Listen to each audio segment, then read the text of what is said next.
Hello ସାଙ୍ଗମାନେ ନମସ୍କାର। ତ ଆଜି ଆପଣମାନଙ୍କୁ କହିବି କି ଆପଣମାନେ କେମିତି ବ୍ଲଗ ଭିଡ଼ିଓ ଯେଉଁ ଅପଲୋଡ଼ କରୁଛନ୍ତି ତାର ଥମ୍ବନେଲ୍ ବନେଇକି ମାନେ ଆପଣମାନଙ୍କୁ ପୁରା ଦେଖେଇବି, ପୁରା HD କ୍ୱାଲିଟି ଥମ୍ବନେଲ୍। ତ ଆଜି ପୁରା ଅଲଗା ଟାଇପ୍ର ମୁଁ ପୁରା ଥମ୍ବନେଲ୍ ବନେଇକି ମାନେ ଆପଣମାନଙ୍କୁ ଦେଖେଇବି। ତ ସେଠାରେ ପିକ୍ସେଲ ଲେୟାର ବି ଆପଣମାନଙ୍କୁ ଦରକାର ହେବନି, ପିସାର୍ଟ ବି ନାହିଁ। ଆଉ ଆପଣମାନଙ୍କୁ ମାନେ ଅଲଗା ଟାଇପ୍ର ଗୋଟେ ଡିଜାଇନ୍ ଗୋଟେ ମାନେ ବନେଇକି ପୁରା ଦେଖେଇବି। ଏଇ ଟାଇପ୍ର ଆପଣମାନେ ଯଦି ବନାନ୍ତି ଆପଣ ମାନେ ଥମ୍ବନେଲ୍ ମାନେ ଦେଖିଲା ଭଳିଆ ପୁରା ହବ। ତ ଭିଡ଼ିଓ ସ୍କିପ୍ କରିବେନି, ଭିଡ଼ିଓ ଯଦି ଭଲ ଲାଗେ ଲାଇକ୍ କରିଦେବେ, ସେୟାର କରିଦେବେ, ସବସ୍କ୍ରାଇବ୍ କରିଦେବେ।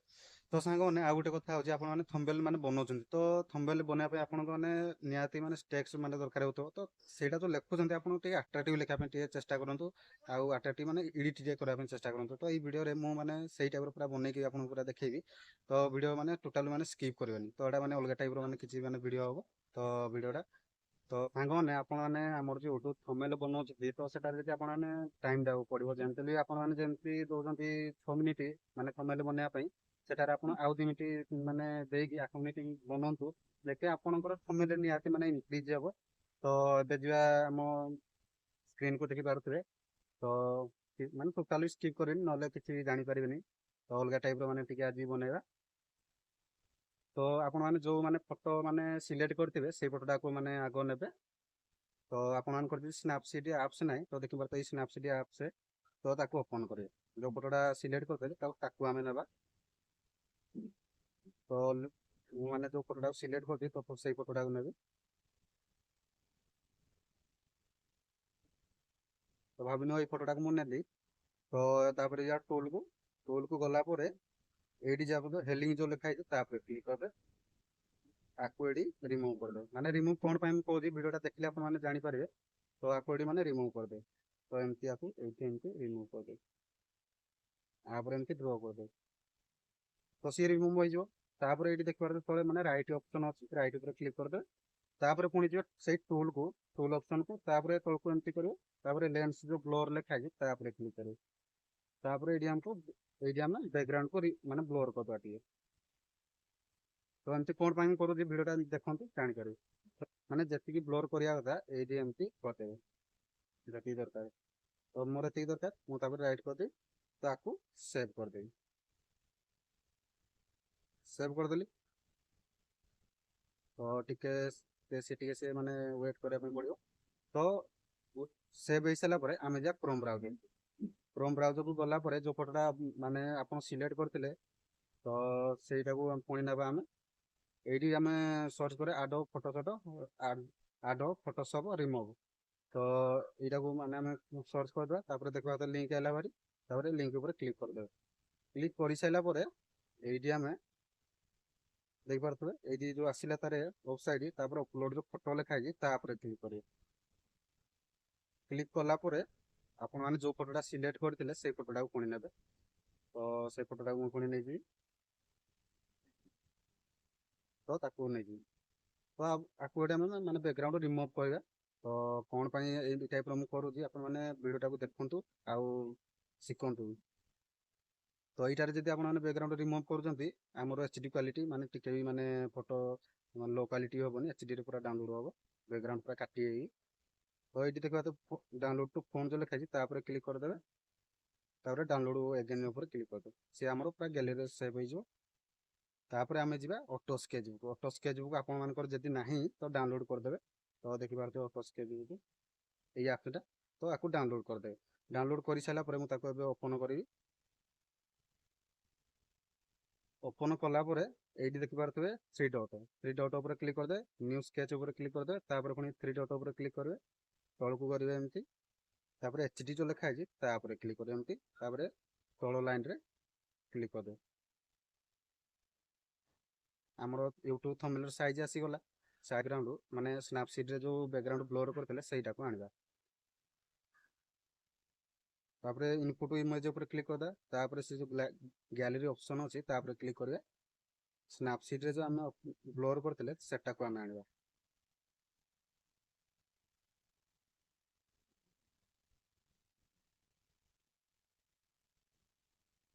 ତ ମୁଁ ସେ ବ୍ୟାକଗ୍ରାଉଣ୍ଡ ନେଇଯାଇଛି, ଦେଖିବା ତାକୁ ଟିକେ ଆଡ଼ଜଷ୍ଟମେଣ୍ଟ କରିଦେବେ ଏମିତି। ତାପରେ ଆମେ ଯେଉଁ ମାନେ ବ୍ୟାକଗ୍ରାଉଣ୍ଡର ଯେଉଁ ଫଟୋଟା ରିମୁଭ୍ କରିଦେଲେ ତାକୁ ଏବେ ଆଣିବା। ପୁଣି 4 ନମ୍ବର ଅପସନ୍କୁ ଯିବେ, କ୍ଲିକ୍ କରିଦେବେ ଏମିତି। ତାପରେ ଇନପୁଟ୍ ଇମେଜ୍, ତାପରେ ଗ୍ୟାଲେରୀ ଉପରେ ଏମିତି କ୍ଲିକ୍ କରିଦେବେ। ତାପରେ ସେଇ ଫଟୋଟାକୁ ଏମିତି ଆଣିବେ, ତାକୁ ଏମିତି ଆଡଜଷ୍ଟମେଣ୍ଟ କରିଦେବେ ଟିକେ, ତାପରେ ରାଇଟ୍ ଉପରେ କ୍ଲିକ୍ କରିଦେବେ। ତ ଏଇଠି କିଛି ଆମକୁ ମାନେ ସନଲାଇଟ୍ ମାନେ ଦରକାର ହେବ, ସନଲାଇଟ୍ ଯୋଉ ଦରକାର ହେବ ଆମକୁ ଯିବାକୁ ପଡ଼ିବ କ୍ରୋମ୍ ବ୍ରାଉଜରକୁ ଯାଇକି ଆପଣଙ୍କର ଯୋଉ ଷ୍ଟାଇଲର ମାନେ କଲର ଦରକାର, ତ ଏଇଠି ଆମେ ସର୍ଚ୍ଚ କରିଦେବେ। ମୋର ୟେଲୋ ଦରକାର, ତ ମୁଁ ଏଠି ୟେଲୋ ଲେଖିଦେବି, ୟେଲୋ ସନଲାଇଟ୍ PNG ଏଠି ମାରିଦେବେ, ସେ ଆସିବ ଭାରି। ତାପରେ ଇମେଜ ଉପରେ କ୍ଲିକ୍ କରିବେ, ତ ସବୁ ମାନେ ଦେଖିପାରୁଥିବେ ସନଲାଇଟ୍ ଆସିଲା ପରେ। ତ ଆପଣଙ୍କର ଯୋଉଟା ମାନେ ପସନ୍ଦ ଆସିଲା ତ ସେଇଟା ଡାଉନଲୋଡ୍ କରିଦେବେ। ତ ଅଲରେଡି ମୁଁ ମାନେ ଡାଉନଲୋଡ୍ କରିକି ରଖିଛି, ତ ଆପଣମାନେ ବି ଡାଉନଲୋଡ୍ କରିଦେବେ। ତ ପୁଣି ଯେ ଆମେ ଅଟୋ ସ୍କେଚ୍ ବୁକ୍, ତ ଆପଣମାନେ ଯୋଉ କଲର ବି ଚାହିଁବେ ସେଇ କଲର ନାଁ ଲେଖିକି ସେଇଟା PNG ଲଗେଇଦେଲେ ସେ ମାନେ ସେଇ କଲର ଆସିବ ଭାରି। ପୁଣି ଯିବେ 4 ନମ୍ବର ଅପସନକୁ ପୁଣି ଯିବେ, ତ ଇନପୁଟ ଇମେଜ ଉପରେ କ୍ଲିକ୍ କରିବା, ପୁଣି ସେ ଗ୍ୟାଲେରୀ ଯୋଉ ଅପସନ ଯିବେ ତା ଉପରେ କ୍ଲିକ୍ କରିବା। ତାପରେ ଏବେ ଯୋଉ ଆମେ ଡାଉନଲୋଡ୍ କରିଥିଲେ ସନଲାଇଟ୍ ତାକୁ ଆମେ ଆଡ୍ କରିବା। ଆକୁ ଏଠି ମାନେ ସ୍କ୍ରିନ୍ କରିଦେବା, ବ୍ଲାକ୍ ଅଛି ତା ସାଇଡ୍ ଗୁଡ଼ା, ତ ରାଇଟ୍ କରିକି ଲେୟାର ଉପରେ କ୍ଲିକ୍ କରିଦେବେ ଏମିତି। ତାପରେ ନର୍ମାଲ ଯୋଉ ତଳେ ଅପସନ ଅଛି ତା ଉପରେ କ୍ଲିକ୍ କରିଦେବେ, ତାପରେ ସ୍କ୍ରିନ୍ କରିଦେବେ, ଦେଖିବା ତ ସେଇଗଲା। ତାପରେ ସେ ଲେୟାର ଉପରେ ଏମିତି କ୍ଲିକ୍ କରିକି ତଳକୁ ଏମିତି ଦେଇଦେବେ, ଦେଇ ସାରିଲା ପରେ ପୁଣି ଆଡଜଷ୍ଟମେଣ୍ଟ ଉପରେ ଏମିତି କରିଦେବେ। ଦେଖିପାରୁଥିବେ କେମିତି ମାନେ ଦେଖାଯାଉଛି। ତାପରେ ରାଇଟ୍ କରିଦେବେ। ତାପରେ ଆପଣମାନେ ଯଦି ଚାହୁଁଛନ୍ତି ଏଇଠି ମାନେ ଆଉ କିଛି ମାନେ ଫଟୋ ଆଡ୍ କରିବା ପାଇଁ, ତ ଆପଣମାନଙ୍କୁ ମାନେ ପିସାଟା ଆପ୍ ମାନେ ଦରକାର ହେବ। ତ ଯଦି ନାହିଁ ଡାଉନଲୋଡ୍ କରିଦେବେ। ତ ପିକ୍ସାଟା ନାହିଁ, ପିକ୍ସାଲ ଲ୍ୟାବ୍ ଆପଣଙ୍କର ନିହାତି ମାନେ ଦରକାର ହେବ ଏଇଠି। ତ ନାହିଁ ଯଦି ଡାଉନଲୋଡ୍ କରିଦେବେ ପ୍ଲେ ଷ୍ଟୋରରୁ। ତ ପିକ୍ସାଲ ଲ୍ୟାବ୍ ମୁଁ ଅଛି ମୋର, ମୁଁ ଓପନ୍ କରିଦେଉଛି। ତ ଆପଣମାନେ ଡାଉନଲୋଡ୍ କରିନା ଓପନ୍ କରିବେ। ତ ସେଇ ଟାଇପର ବନେଇବା ପାଇଁ ଦେଖନ୍ତୁ ମାନେ କେମିତି ବନା ଯାଉଛି। ତ ଏଇଠି ମାନେ ଦେଖିପାରୁଥିବେ 3 ନମ୍ବର ଅପସନକୁ ଯିବେ, ତାପରେ ଏଇଠି ଯୋଉ 4 ନମ୍ବର ଅପସନକୁ ଯିବେ, ତାପରେ ଏଇ ଯୋଉ ଏରୋ ଦେଖାଯାଉଛି ଏରୋ ଉପରେ କ୍ଲିକ୍ କରିଦେବେ, ରାଉଣ୍ଡ ବାଲା କ୍ଲିକ୍ କରିଦେବେ। ଏଇଠି ଦେଖିପାରୁଥିବେ 2 ନମ୍ବର ଅପସନଟା ରାଉଣ୍ଡ ବାଲା କ୍ଲିକ୍ କରିଦେବେ, ତାପରେ ରାଇଟ୍ କରିଦେବେ, ତାକୁ ଏଠି ଟିକେ ବଡ଼ କରିଦେବେ। ତାପରେ ଏଇଠିକି ଯିବେ, ଦେଖିପାରୁଥିବେ ସ୍କ୍ରୋଲ୍ କରିବେ, ଟେକ୍ସଚର ଯୋଉ ଅଛି ଟେକ୍ସଚର ଉପରେ ମାନେ କ୍ଲିକ୍ କରିବେ। ତାପରେ ଗ୍ୟାଲେରୀ ଅପସନ ଆସିବ ଭାରି। ଆପଣ ମାନେ ଅଲଗା ଆଉ କୋଉ ଫଟୋ ମାନେ ଆଡ୍ କରିବା ପାଇଁ ଚାହୁଁଛନ୍ତି ତ ତାକୁ ଏଠି ସେଇଠି ସିଲେକ୍ଟ କରିଦେବେ। ତ ଆକୁ ମୁଁ ଏଇଠି ନେଇଯିବି, ଧରିନିଅ ଆକୁ ମୁଁ ଏଇଠୁ ଏମିତି ଦେବାକୁ ଚାହିଁବି, ତାକୁ ରାଇଟ୍ କରିଦେବି। ଦେଖିପାରୁଥିବେ କେମିତି ହେଲା। ତାପରେ ସେଭ୍ କରିବା ପାଇଁ ହେଲେ 3 ନମ୍ବର ଅପସନକୁ ଯିବେ ଏମିତି, ତାପରେ କଷ୍ଟମ ଯୋଉ ଲେଖା ହେଇଛି ତାକୁ ଅଲ୍ଟ୍ରା କରିଦେବେ, save. Grow your reach and ପୁଣି ଯେ ଆମେ ଅଟୋ ସ୍କେଚ୍ ବୁକ୍ ଗଲା ପରେ ତାକୁ ଏଠି ଏମିତି ଦେଇଦେବା। ତ ଏଇଠି ଏଇ ଟାଇପର ଆମେ ଦେଇଦେବା। ତାପରେ ମୁଁ ମାନେ ଆଉ କିଛି ତା ପାଇଁ ଫଟୋ ଆଡ୍ କରିବା ପାଇଁ ଚାହୁଁଛି, ତ ପୁଣି ଯିବି ପିକ୍ସାଲ ଲ୍ୟାବକୁ। ପିକ୍ସାଲ ଲ୍ୟାବକୁ ଗଲା ପରେ ଯେମିତି ଆମେ ବନେଇଥିଲେ ତ ସେମିତି ପୁଣି ବନେଇବା। ତ ମୁଁ ପୁଣି ଫଟୋ ଏଟାରେ ଆଡ୍ କରିବି, ତ ସେଇଟାକୁ କ୍ଲିକ୍ କରିକି ଟେକ୍ସଚରକୁ ପୁଣି ଯିବି, ପୁଣି ଗ୍ୟାଲେରୀ ଉପରେ ମାନେ କ୍ଲିକ୍ କରିବି। ମୁଁ ଅଲଗା କିଛି ମାନେ ଦେବା ପାଇଁ ଚାହୁଁଛି, ତ ତାକୁ ମୁଁ ଏବେ ଦେବି। ତ ଆପଣମାନେ ଯେଉଁ ମାନେ ଫଟୋ ଆଉ ଦେବା ପାଇଁ ଚାହୁଁଛନ୍ତି ତ ତାକୁ ସିଲେକ୍ଟ କରିବେ, ତାପରେ ସେମିତି ଦେଇଦେବେ। ତ ଭାବିନିଅ ମୁଁ ଏଟାକୁ କିଛି ଦେଇଦେବି, ତାକୁ କିଛି ମୁଁ ଦେବା ପାଇଁ ଚାହୁଁଛି, ଭାବିନିଅ ଆକୁ ମୁଁ ଦେବା ପାଇଁ ଚାହୁଁଛି, ତାକୁ ଏମିତି ସାଇଜରେ ରଖିଦେବି ଏମିତି। ତ ଦେଖିପାରୁଥିବେ ଫଟୋ ରହିଗଲା। ତ ଆକୁ ପୁଣି ଯାଇକି ସେଭ୍ କରିଦେବି, ଅଲ୍ଟ୍ରା କରିକି ତାପରେ ସେଭ୍ କରିଦେବି। 6 महीने में तुम्हारे 1000 सब्सक्राइबर। ତାକୁ ପୁଣି ଏଠି 4 ନମ୍ବର ଅପସନକୁ ଯାଇକି ଗ୍ୟାଲେରୀ ଫଟୋ ଇମେଜ ଉପରେ ଗ୍ୟାଲେରୀକୁ ଯାଇକି ପୁଣି ସେଇଟା ଆଡ୍ କରିଦେବି। ତ ଦେଖିପାରୁଥିବେ କେମିତି ହେଲା। ତାପରେ ରାଇଟ୍ କରିଦେଲି। ତାପରେ ଆପଣମାନେ ଯଦି ଏଇ ଥମ୍ବନେଲ୍ ଉପରେ ଆଉ କିଛି ମାନେ ଲେଖିବା ପାଇଁ ଚାହୁଁଛନ୍ତି ତ ପିକ୍ସାଲ ଲ୍ୟାବକୁ ପୁଣି ପଳେଇବେ। ପିକ୍ସାଲ ଲ୍ୟାବକୁ ଯାଇକି ଆପଣମାନେ ଯାହା ବି ଲେଖିବାର ଅଛି ତ ସେଇଠି ଲେଖିଦେବେ। ତ ଭାବିନିଅ ମୁଁ ଥମ୍ବନେଲ୍ ଉପରେ ଭାବିନିଅ ସେ ଜାଗାର କିଛି ନାଁ ଲେଖିଦେବି।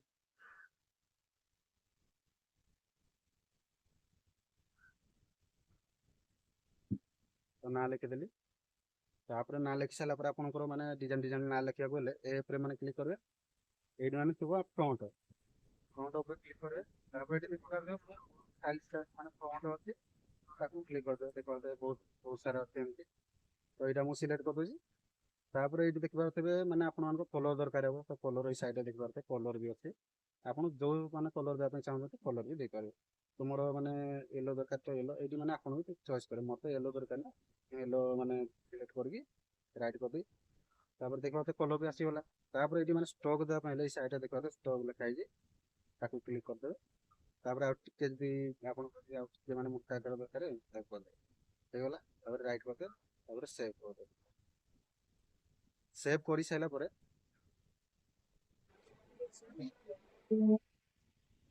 ସେଭ୍ କରିସାରିଲା ପରେ ପୁଣି ଯିବ ଅଟୋ ସ୍କେଚ୍, ପୁଣି ଯିବେ 4 ନମ୍ବର ଅପସନ୍କୁ ଫଟୋ ଇମେଜ୍, ତାପରେ ଗ୍ୟାଲେରୀ ଉପରେ କ୍ଲିକ୍ କରିଦେବେ। କ୍ଲିକ୍ କଲା ପରେ ତାକୁ ପୁଣି ଆଡ଼୍ କରିଦେବେ। ଦେଖିବା କେମିତି ହେଲା। ତ ଆପଣ ସାମ୍ନାରେ ରଖିବା ପାଇଁ ଚାହୁଁଛନ୍ତି ତାକୁ ୟାକୁ କରିଦେବେ, ଏମିତି କିଛି ଆପଣ ଚାହୁଁଛନ୍ତି। ତ ଦେଖିପାରୁଥିବେ କେମିତି ହେଲା, ଆଗ ମାନେ କେମିତି ଦେଖାଉଥିଲା ଏବେ କେମିତି ଦେଖାଯାଉଛି। ତ ଏଇ ଅଟୋ ସ୍କେଚ୍ ଉପରେ ଆପଣ ଫଟୋ ସବୁବେଳେ ମାନେ ଏଡିଟ୍ କରିପାରିବେ। HD କ୍ୱାଲିଟି ପୁରା ଏଡିଟ୍ କରିବା, ମୁଁ ବି ଏଟାରେ ମାନେ ଏଡିଟ୍ କରେ ମୋ ଥମ୍ବନେଲ୍। ତ ଆପଣମାନେ ବି କରନ୍ତୁ, ମାନେ ନିହାତି ମାନେ ଥମ୍ବନେଲ୍ ଭଲ ହେବ। କିନ୍ତୁ ଯୋଉ ଥମ୍ବନେଲ୍ ଆପଣ ମାନେ 4 ମିନିଟ୍ କି 2 ମିନିଟ୍ ଦେଉଛନ୍ତି, ତାକୁ ଆଉ ଟିକେ ଭାବନ୍ତୁ ଏକ୍ସଟ୍ରା ଟାଇମ୍ ଦେଇକି ବନାଇବା ପାଇଁ ଚେଷ୍ଟା କରନ୍ତୁ। ତ ଦେଖିବେ ଆପଣଙ୍କ ଥମ୍ବନେଲ୍ ନିହାତି ମାନେ ଇନକ୍ରିଜ୍ ହେବ। ଦେଖିପାରୁଥିବେ ଅବିକା ମାନେ ଥମ୍ବନେଲ୍ କେମିତି ହେଲା। ତ ଏଇ ଟାଇପ୍ର ମାନେ ଥମ୍ବନେଲ୍ ଆପଣମାନେ ବି ସହଜରେ ବନେଇ ପାରିବେ। ତ ସାଙ୍ଗମାନେ ଭିଡ଼ିଓଟି ଯଦି ଭଲ ଲାଗିଥାଏ ଲାଇକ୍ କରିଦେବେ, ସେୟାର କରିଦେବେ, ସବସ୍କ୍ରାଇବ୍ କରିଦେବେ। ଚାଲନ୍ତୁ ଯିବା ନେକ୍ସଟ ଭିଡ଼ିଓରେ ଦେଖା ହବା।